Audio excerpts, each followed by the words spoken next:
Hi people. So week seven last week, week 8 this week.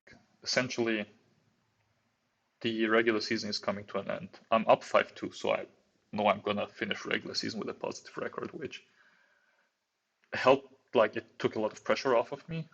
I know it's in the end it's all about the team winning and stuff like that, but people put so much value to those records, and essentially they oftentimes base their opinion on a player based off of that record. I really didn't want to end with a bad record.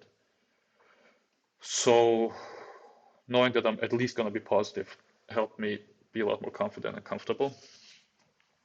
And I'm up against what's his guy? What's his name? ZF. It's like Zorok forever or something like that. Old guy, generally more of an ADV player and black and white, but was started DPP this season. Had a good record, a lot more luckier than it should have been, but also played some alright games and brought some fine teams. And I ran the scout and I looked at their teams and was like, this shit's slow. They generally ran like one scoffer and then just shit that's either as fast as Rachi or slower. Sometimes it was Aladias. But like all of their teams were generally like slow, and their best counterplay to DD offense usually was like some sort of mixed Rachi. I was like, I'm gonna exploit that. I'm just gonna bring like all out offense with DD boosters. I also haven't brought a team like that all SPL. The closest was like, what was it, week 3 against SFG. But like that wasn't full on HO. So I want to bring it, and Crystal passed me this team like a while ago, probably over a year at this point. And I really liked it. It's like fun. I had this one, and I also tested some Aerodactyl HO that I had. But this one performed better in tests. It's League D Knight, so you DD, you kill shit, you trade 1-for-1 or 2-for-1. 2-for-1 if they set rocks usually, 1-for-1 if they don't. And then you go to your Azov in a 5-5 scenario. You get your rocks, screens, and boom. Like, of course, you're not gonna get all of that in most games, but generally that's like good enough. So you have reduced the game state to a 4-4 with either a 4-4 where you have rocks and they don't, or a 4-3 in your favor where you probably have rocks and they also do. So both of those scenarios are generally favorable. Of course, it's not always like that, but like that's usually how it goes. Then the rest is just, these three are like kind of staples for like the full-on HO. You need a bulky steel. It's usually it can be Calm Mind Rachi or like some mixed Rachi, but usually Metagross is better. You need Dragon Dance Gyarados. This one has Vacanberry because Scarf Rotom is actually quite a pain. And you also generally want Tita because it's especially bulky and it breaks up a lot of teams. This one has Choppleberry because Breloom's a bitch. And also because Gengar's a bitch. The other different thing about this team, unusual thing, is Infernape. Nice to plug Infernape instead of the usual second steel, usually like Lucario or like, what's it called, Napoleon. Sometimes there's like a Flygon here. There's like a lot this slot can run. I've seen all sorts of things. But this one has Infernape. In particular because it just slaps any sort of mixed Rachi team. Like mixed Rachi teams with spikes generally are really good against HO. But the moment you put an Infernape on your team, that's no longer the case. The sets generally are like really like and obvious. This one has Lumberry because I can actually switch into Breloom ones, and also because Willow is Gengar. This is Chocolate because we talked about. This one has Pasha for Surf Stami, Surf Ladias, and actually because you get another boost against Kyun in many cases. Essentially, that's the team. Right before the game, or like, maybe not right, but like shortly before the game, Fear tagged me and was like, "Are you sure you want to run Fire Blast? It's a low accuracy move and at +2, Flamethrower is probably gonna kill most things anyway, right? And I was like, you're right, at +2, I don't need Fire Blast at all. But then I remembered that, you know, this is what happens when you don't run Fire Blast. Look, Fire Blast after rocks, that's a KO. Flamethrower, on the other hand, far from. And since this team's weak to mixed Rachi, and the whole point of having Infernape on this was to not be weak to mixed Rachi, I kept Fire Blast. This team was like pre-made, so I didn't have to think much about it. I didn't change a single thing, I think. Like, I literally took it away, Crystal passed it to me. And went on to the game. Okay, lead matchup, T-Tar. Lead T-Tar is almost always Scarf, and if it's lead T-Tar and it's Scarf and it sets rocks, that means you're facing Quagsire Stall. Pretty much always. It can also be the other Stall variations, but it's usually Quagsire Stall. And if it's not Quagsire Stall, it's like Scammer and Magnezone shit. And I'm thinking, if it's rocks, if it's Scarf Tita, I was thinking, I was almost sure it's gonna be Scarf Tita with rocks. But I'm thinking, if it's not Scarf Tita, it doesn't have Stone Edge. If it's Scarf Tita with rocks, it doesn't have Stone Edge. So the worst case scenario was it being not Scarf, but like T-Wave or something, or like Ice Beam, but against Ice Beam I have Yache Berry. So it's like, it cannot kill me. It's very unlikely to be Choice Bender with Stone Edge, and it's very unlikely to be Scarf with Stone Edge, because you don't lead with that. So like DD, he switches to Skarmory. I'm like, oh, that's fine. I can Fire Punch this. It's gonna whirlwind me out if it sets up. Hazards, I get a kill, right? Yikes. Counter. I hate counter Skarmory. I think it's really shit, but it worked here, so that's fine. But looking at this, fully physically defensive, right? So that's problematic, but it's fine. Scarf Tito, probably. I also know that because that's just how this team rolls. And I was like, this is Quagsire Stall. So there's probably, almost certainly, Clefable, Quagsire, Rachi here. Last can be Ladias. Oftentimes this, but I've seen other stuff. I've seen Rotom too. So like, if it's Rotom, I win.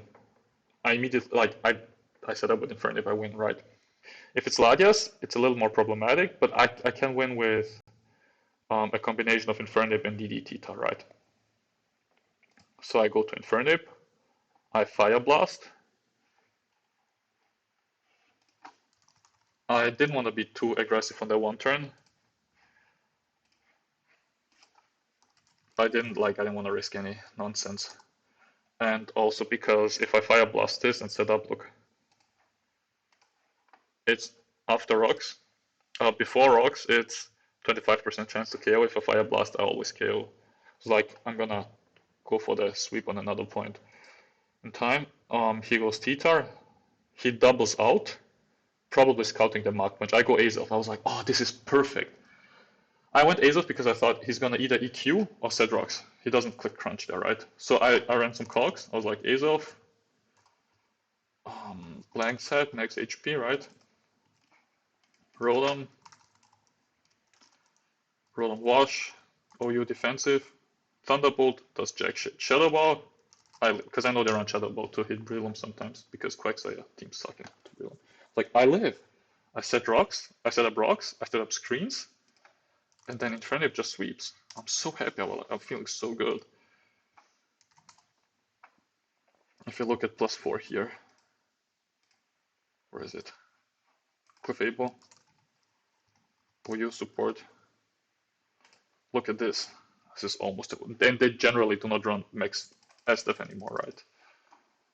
And Rotom cut, where is the Rotom? Oh god, I cannot type.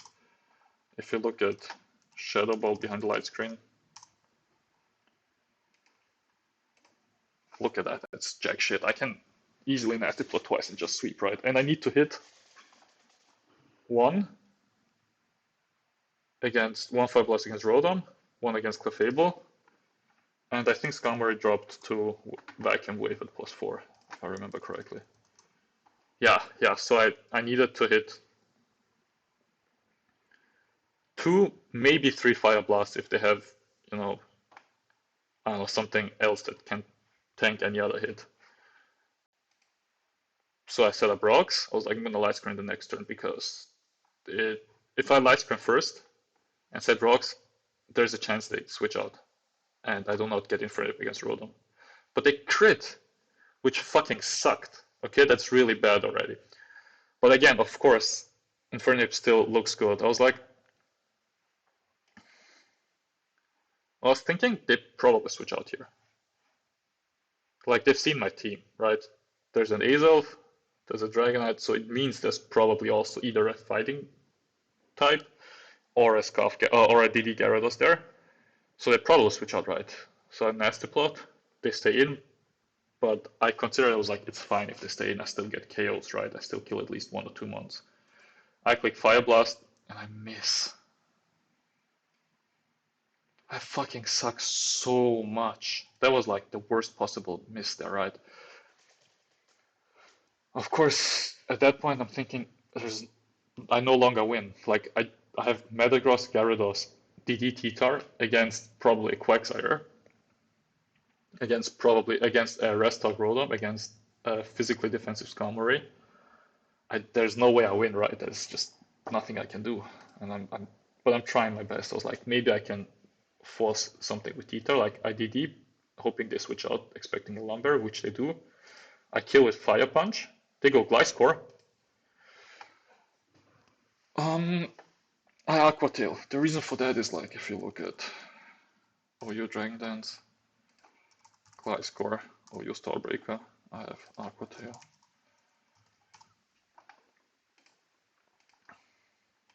If you look at this, I was like, okay, I do not kill.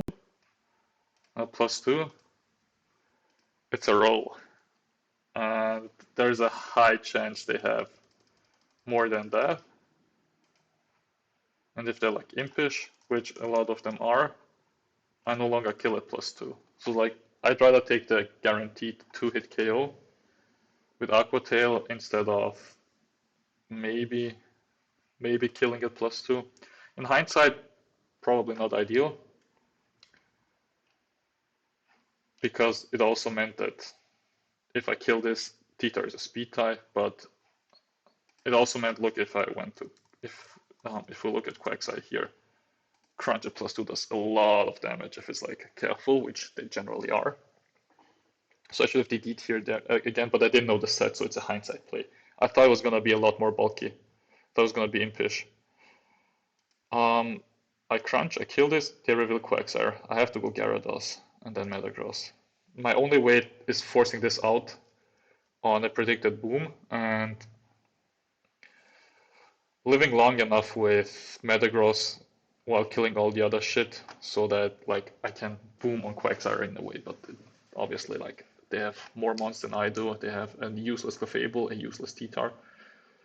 There's nothing I could have done there. Had I set up the +2 and crunched this, I might have swept with making the right call for Gyarados, but I didn't. So I Meteor Mash, I get a good crit, not like it matters. I go T-Tar as they miss the Wisp, and I crunch the Quagsire, I crunch again. She kills me. I think that was like a really bad mistake because